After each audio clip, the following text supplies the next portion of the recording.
Body of the girl जिसके मुंह में खून था, शरीर में कोई कपड़ा नहीं था, पैर दोनों राइट एंगल में मिला गया। एक पाँव बेड के इस तरफ, एक पाँव बेड के इस तरफ मिला गया। चश्मे को कूटा गया जिसकी वजह से आंखों से खून निकल गया। ला दबाकर मारा गया। इंडिया के कोलकाता शहर में 9 अगस्त 2024 की सुबह एक ऐसी खबर सामने आती है जो पूरे देश को हिलाकर रख देती है।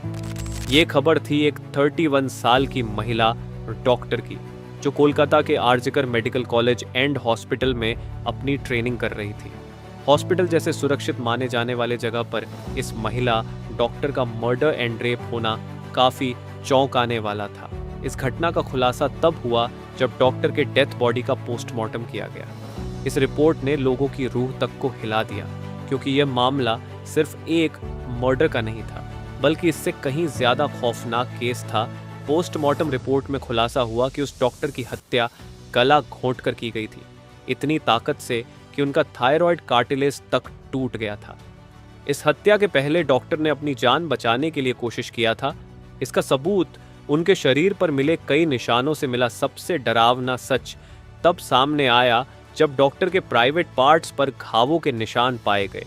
इससे साफ हुआ कि यह सिर्फ मर्डर का मामला नहीं था, बल्कि ये रेप के बाद किया गया एक खौफनाक हत्याकांड था।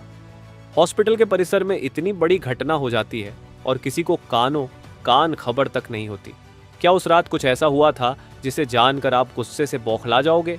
क्या वहां कोई और था जिसने इस क्रूर घटना को अंजाम दिया? और अगर था तो आखिर कौन था? इन्हीं सवालों के जवाब खोजते हुए हम आज की इस वीडियो में आपको बताएंगे कि आखिर क्या हुआ था उस रात इस मेडिकल कॉलेज के शांत माने जाने वाले परिसर में। जब आपको सच का सामना होगा तो यकीन मानिए आपके भी रोंगटे खड़े हो जाएंगे। Guys, before starting this video let me tell you कि मैं यहाँ पर उन फीमेल डॉक्टर को श्रुति नाम से रेफर करने वाला हूँ, एंड ये उनका रियल नेम नहीं है, सो कंफ्यूज मत होना। श्रुति एक जूनियर डॉक्टर जो कि कोलकाता के RG Kar medical college and hospital से अपनी डॉक्टर की ट्रेनिंग ले रही थी 8 अगस्त 2024 को। और दिन की तरह श्रुति अपनी नाइट शिफ्ट पर होती है और वह अपनी जॉब कर रही होती है। तभी रात के 11 बजे उन्हें अपनी मदर का फोन आता है, जैसे कि हर दिन आता था, क्योंकि पेरेंट्स को तो अपने बच्चों की चिंता हमेशा होती है। श्रुति की मदर उनसे पूछती है कि क्या तुमने खाना खा लिया और तबीयत वगैरह तो ठीक है तुम्हारी? जिसके रिप्लाई में श्रुति बोलती है कि उनकी तबीयत एकदम ठीक है और वो बस अभी कुछ पेशेंट्स को देखने जा रही है, जिसके बाद वो अपने कलीग्स के साथ बैठकर खाना खाएंगे। अपनी मदर से बात करने के बाद श्रुति पेशेंट्स को देखने राउंड पर निकल जाती है। सारे पेशेंट्स को देखने में और अपना काम खत्म करने में श्रुति को रात के 2 बज जाते हैं, जिसके बाद वो अपने कलीग्स के साथ जाकर हॉस्पिटल कैंटीन में ही बैठ जाती है, जहां मिलकर ये लोग अपना खाना भी खाते हैं और साथ साथ थोड़ी बातें भी करते हैं। खाना खाते खाते और बात करते हुए रात के 3 बज जाते हैं और इस वक्त श्रुति थोड़ी थकान सी फील कर रही होती है, तो वो अपनी थकान दूर करने के लिए इस हॉस्पिटल के 4th फ्लोर में बने सेमिनार हॉल में जाकर रेस्ट करने लगती है। श्रुति के रेस्ट करते करते सुबह के 7:30 बज जाते हैं, पर वो तब भी इस सेमिनार हॉल से बाहर नहीं आती, जो कि काफ़ी ज़्यादा अनयूजुअल था, क्योंकि श्रुति कभी भी आधे 1 घंटे से ज़्यादा का ब्रेक नहीं लेती थी। हॉस्पिटल का एक वर्कर जो कि सुबह की शिफ्ट स्टार्ट होने से पहले हॉस्पिटल के सारे रूम्स को चेक कर रहा होता है, और वो ऐसे ही सारे रूम्स को चेक करते हुए इस सेमिनार हॉल की तरफ आता है। जैसे ही वो सेमिनार हॉल के बाहर आकर उसका गेट खोलता है, उसकी आंखों के सामने होता है एक भयानक नज़ारा, जिसे देखकर वो बहुत जोर से चीख पड़ता है। इस वर्कर की चीख सुनकर आसपास के लोग वहां इकट्ठा होने लगते हैं और देखते हैं कि सेमिनार हॉल के अंदर श्रुति की बॉडी बिना कपड़ों के पड़ी हुई है और उसके बॉडी पर कुछ ब्लड के निशान भी हैं। यहाँ खड़े सब लोगों के लिए ये एक ड्रामा से कम नहीं था, स्पेशली दूसरी फीमेल डॉक्टर्स एंड वर्कर्स के लिए, क्योंकि उन्होंने अपनी आंखों के सामने ऐसा नज़ारा पहली बार देखा था। वो भी हॉस्पिटल प्रेमिसेस के अंदर श्रुति की बॉडी को देखकर आसपास खड़े सारे लोग उसे एक स्ट्रेचर पर लेटते हैं और इमरजेंसी रूम में लेकर जाते हैं ताकि डॉक्टर्स उसकी कुछ हेल्प कर सकें। काफ़ी देर तक डॉक्टर्स के स्ट्रगल करने के बाद भी एट द एंड श्रुति कुछ घंटों के बाद अपना दम तोड़ देती है। हॉस्पिटल में कुछ लोग थे जो कि इस मर्डर एंड रेप केस को एक नॉर्मल केस जैसा दिखाने की कोशिश कर रहे थे, जस्ट बिकॉज कि वो इस हॉस्पिटल का नाम बचा सके। बट जब पोस्टमार्टम रिपोर्ट्स आती हैं तो सब दूध का दूध और पानी का पानी हो जाता है। इन रिपोर्ट से साफ साफ पता चल जाता है कि श्रुति के साथ किसी ने जबरदस्ती गलत हरकत करने की कोशिश करी, और जब वो इस इंसान से अपने आप को बचाने लगी तो उसने उसका गला घूंट दिया, इवन उसे बहुत बुरी तरीके से मारा भी, और फिर उसका रेप भी किया। ये सारे प्रूफ मिलने के बाद ये केस पुलिस को हैंड ओवर कर दिया जाता है एंड पुलिस वाले इस क्रिमिनल को पकड़ने के लिए लग जाते हैं। सबसे पहले पुलिस उस क्राइम सीन पर ही छानबीन करती है जहां ये सब हुआ था।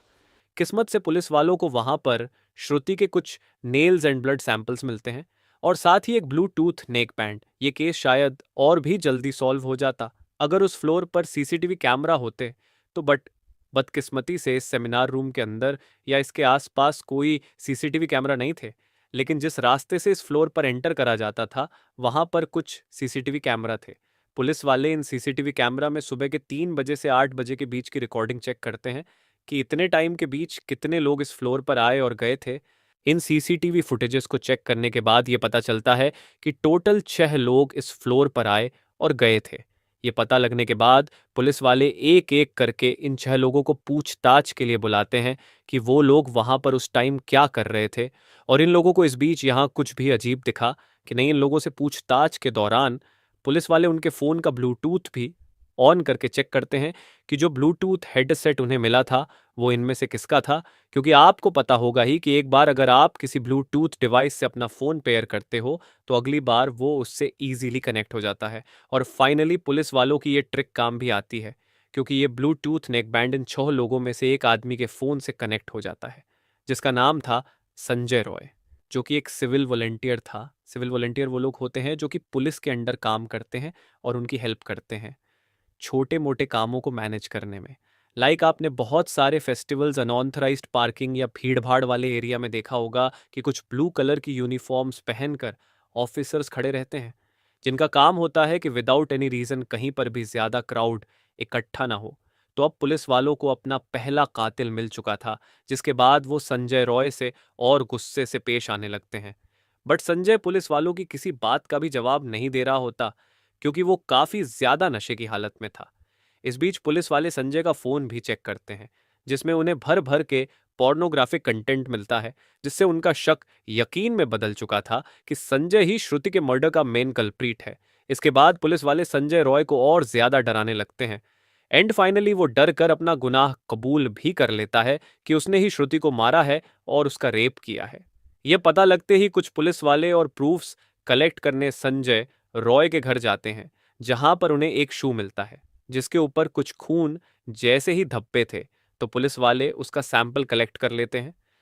थोड़ी और तलाशी लेने पर पुलिस वालों को संजय के घर के बाहर कुछ कपड़े सूखते हुए दिखते हैं, और ये वही कपड़े थे जो कि उस दिन संजय ने पहने थे, क्योंकि ये सब सीसीटीवी कैमरा में कैप्चर हो गया था, जिससे जाहिर था कि संजय ये प्रूफ मिटाने की भी कोशिश कर रहा था। बट जब संजय को पूछताछ के लिए पुलिस स्टेशन में लाया गया था, उस वक्त वो काफी ज्यादा नशे की हालत में था। तो क्या वो ये सब बस इसलिए कर रहा था ताकि उसे कम सजा मिले, जस्ट बिकॉज वो उस वक्त नशे में था? बाद में जब पुलिस वाले उस शू पर लगे ब्लड सैंपल्स को चेक करवाते हैं तो वो भी श्रुति के ब्लड से मैच हो जाता है, which was a solid proof against him. इन सारी रिपोर्ट्स एंड डिटेल्स को एक साथ कंबाइन करके पुलिस वालों को पता चलता है कि उस रात संजय रॉय काफी ज्यादा नशे की हालत में था और वो रात के 11 बजे हॉस्पिटल में एंटर करता है। संजय अक्सर उस हॉस्पिटल में नाइट शिफ्ट किया करता था, तो उसे यहाँ की काफी अच्छी नॉलेज भी थी कि कहाँ पर कैमरा है और कहाँ पर नहीं। तो वो आराम से इस हॉस्पिटल के 4th फ्लोर पर जाकर बैठ जाता है, क्योंकि वो नहीं चाहता था कि कोई उसे ज्यादा नशे की हालत में देखे, वरना वो अपनी जॉब से हाथ धो सकता था। 4th फ्लोर पर आते ही वो अपना आराम से सो जाता है। जब उसकी आंख खुलती है तब तक सुबह के 3 बज चुके थे। तभी संजय की नजर श्रुति पर पड़ती है, जो कि रेस्ट करने सेमिनार हॉल में जा रही थी। श्रुति को अकेला देखकर संजय के इरादे बिगड़ने लगते हैं। वो पहले काफी देर तक इस फ्लोर के चक्कर लगाने लगता है, ये कंफर्म करने के लिए कि कोई यहाँ पर ज्यादा आ तो नहीं रहा। जब उसे लगता है कि हाँ उसका रास्ता साफ है, तो वो 4 बजे सेमिनार हॉल के अंदर एंटर करता है और फिर वहां से 4:45 पर बाहर आता है।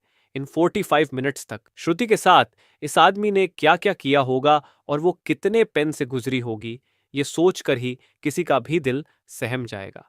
स्पेशली श्रुति के पेरेंट्स, जिन्होंने इतनी उम्मीद से और सेक्रीफाइसेस करके अपनी बच्ची को डॉक्टर बनने भेजा था, एंड श्रुति अपने पेरेंट्स की अकेली बेटी थी, तो उनके लिए तो ये किसी सदमे से कम नहीं होगा।